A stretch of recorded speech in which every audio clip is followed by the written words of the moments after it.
Personalization is going to be the best and most effective strategy to really get high quality clients and replies from your outbound sequences, but you also need volume. They're kind of the bottleneck between each other. We need to be personalized, we need to take time and be manual and be, intentional with our message, but we need to talk to more people and reach out to more people. So what we're going to show you is a couple of hacks and a couple of tips and tricks to give a level of personalization to your prospects so they don't feel just as another person in your list, but allowing you to also use this at scale so you get the best of both worlds. Once you start scaling up, you're trying to drive leads for your sales team. And, you've all seen that everybody's blasting all these cold emails out. Everybody's doing all this LinkedIn outreach that all looks the exact same. Everybody's cold calling, following this script. They're all doing the voicemail drops. They're all running these Google ads. They all kind of look the same, right? It's hard to differentiate these days, and it's hard to scale up without losing a personal touch.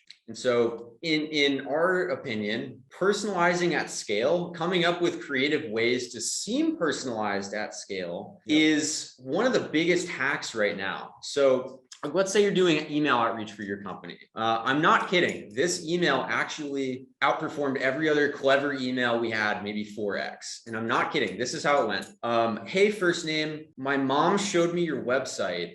And I thought it was really interesting, so I thought I'd reach out, right? And this is not, we didn't mail merge in their website. We didn't say, oh, you went to university name, go mascot, and all these other things that people were doing. We just said something that's so not typical marketing message that they personalized because it seemed personal, right? So you don't necessarily have to do these super creative mail merges and things like that. Another thing that's kind of interesting is you can do personalized image messages. So, who's that crazy Hyperize. wacky? Yeah, Hyperize is one of them. You did that wacky Jeff Bezos meme. It was like the breakup email on one of those. Yeah, so one of our clients, they do Amazon software, and we did a meme where it was Jeff Bezos, who's now rich and jacked, and then Jeff Bezos, who worked in the garage, who was skinny. And he goes, which Jeff Bezos do you want to be? It was on par because we were talking about Amazon. We were reaching out to people who are on Amazon. Everyone knows who Jeff Bezos is. And then we're just doing a clear visualization, and it's comedic, right? So it's not your normal run-of-the-mill cold email. It's, it makes someone laugh. And at the very least, we got a lot of, positive. We also got a lot of negative, right? Like, hey, actually, thanks for reaching out. Hilarious meme, but it might not be a fit. And that's just as good, right? Because now you're going to spend less time reaching out to that individual, and ultimately all you needed was them to disqualify or qualify themselves. So, being creative, and also leverage the mail merges that you may have. There's so much data out there, whatever scraping website or whatever data provider you have, there's a lot of different data points, right? Even technologies that people use, right? Use that in your mail merge. Use their company size, use your college they went to. Don't just do company name, first name, and website name, which is everything. And then also, if you are going to use those, clean the data. Don't be hey, I wanted to reach out because you work at company LLC S Corporation Inc.com. That's the most deleted, unsubscribed way to do cold outreach. If you're gonna do mail merge, clean the data and do a once over. You owe it to yourself. You have a few options for how you go about getting in leads, right? So you can cold the Jeff Bezos one. Yeah, you know what? Let's rock it. So you can send cold emails. You can connect with people and message them on LinkedIn. You can cold call them. You can run paid ads that are search ads. You can run display ads. You can go to conferences or virtual conferences and network. You can reach out to your existing network, right? So I would say that the best, easiest place to start for most people is honestly just sending a bulk email campaign to your existing network. And you're not trying to be pushy or anything like that. You just send to your network, hey, do you know anybody who might need insert solution? Or, do you know anybody who's, they're dealing with hiring issues right now? If you have a hiring solution, right? And if they do, they're going to say, yeah, me, right? And if they don't, then they're going to say, oh, I know this guy that does, right?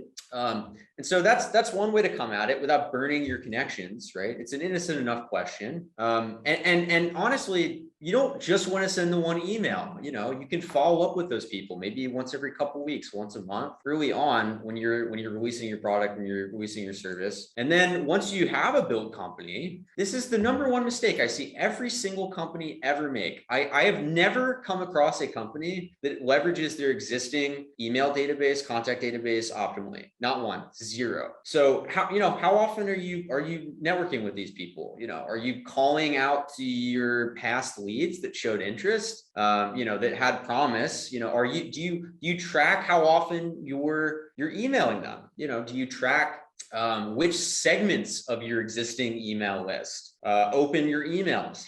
Which segments reply most often? Which of those replies are most interested, right? So number one, fastest way to get more people in is emailing, reaching out to your existing network. And then you can ask them for, a referral agreement. You can ask them to partner. Maybe you fill gaps for each other. Like one of my managed services provider clients, they actually reached out to other managed services providers, and some of them did things that we didn't do, and we did some things that they didn't do. So we just shored up each other's gaps, right? Oh, we got the. Oh, are you trying to blur out there? Yeah, I'm trying to blur. Yeah, we value our client privacy in this household, as if we have the same household in our households. Anyways, so right, existing email network. To me, then it's really about running cold email and LinkedIn outreach. Obviously, I'm known as the LinkedIn legend, so I'm maybe a little bit partial to LinkedIn. I think it's a little easier to start if you know what you're doing, since you have to buy domains and then warm them up. I would not send from your root domain. You will burn your domain. Please buy new domains and then warm them up with something like Lemwarm or Inboxy, or even Instantly.ai has their own warming tool. In my experience, most people seem to prefer Lemwarm, which is a subservice of Lemlist.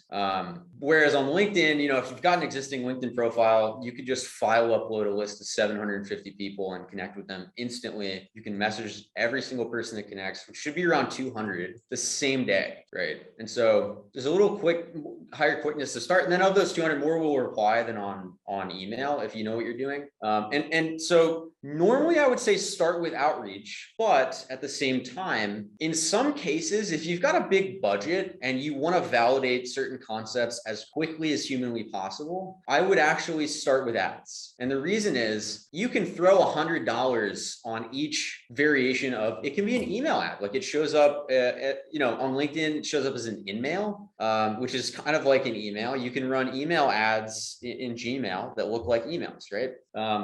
So you can test 100 of those and get thousands of impressions for each and find out very, very, very quickly what works and what does not. The only problem with this is if you don't have the budget to just go below 20, 50 grand, then obviously validating with Outbound before you start doing ads will save you money, but it will cost you more time. So there's the trade-off. Oh, you want to share this? This is so good. Yeah, so I know Jeremy was jamming there, but going back to just being creative in your personalization, like we had to make this image one time. We made a one-time template, but it's personalized at scale because it's just not your normal plain text email. So what we did here was, you could see the mail merges, but I'm sure you've seen the pictures of how Jeff Bezos looks now, but I don't know if you knew what caused such a dramatic change. Luckily, we're here to help. Jeff started using our company and stopped manually doing whatever your company's value prop is. Do you want to be like Jeff Bezos? And then we just had a quick image of old Jeff Bezos and now,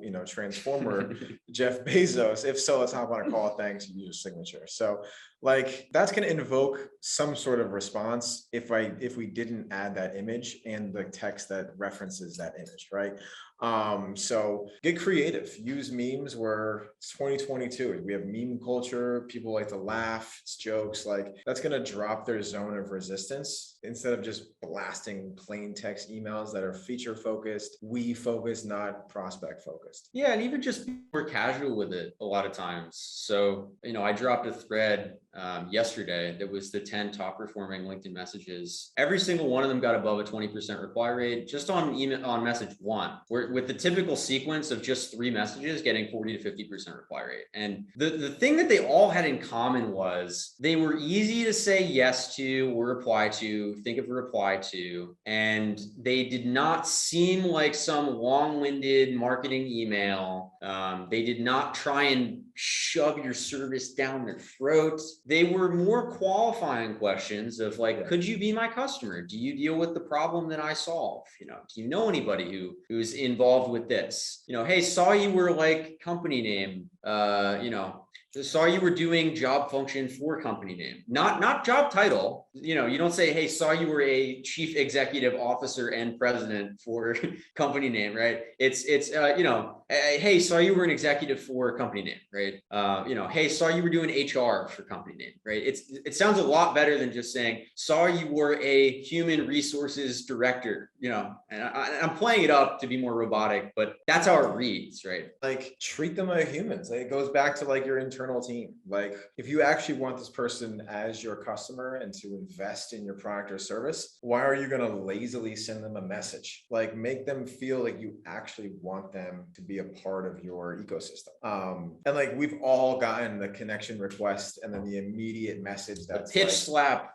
Like, you're like, do you really even want to be connected with me? Yeah. Like what Jenny mentioned with like asking the questions, it's bilateral. So the first thing is you're asking them a genuine question. It's easy to say yes to. It's going to start a conversation. That's really all you will outreach is just starting a conversation. And then on the second side, you're going to disqualify them to see even if you want to continue to outreach that person, because if they say no to that question, they're probably not even going to want your product or service. So it's going to be, multifunctional. Yeah. You save yourself time. Your Yeah. email list is more clean. So then you get better engagement. Yeah. And then if you're on LinkedIn, then you can organize all the no replies and look for commonalities. Like, did everybody that said no Have this title. Yeah, have this title, work for this company size, what have you. And then that often can tell you, oh, well, none of these guys wanted this. Oh, maybe they need this instead when they're this company size, right? And you would follow up on that no message, be like, oh, no problem. Well, the other 2 pain points that we saw for are actually this. Do you see that that's also an issue? Yeah. So the 2 metaphors I like the most for the mental framework for how you approach a cold email or a LinkedIn message is a LinkedIn message is like a text message you're sending a colleague, right? Not a colleague you know super well, but a colleague you're acquainted with. And so maybe you text them and you ask something along the lines of like, let's say you want to know, you're looking for a marketing person. You might say something along the lines of, hey, Jeffrey, thanks for meeting me at the company function the other week.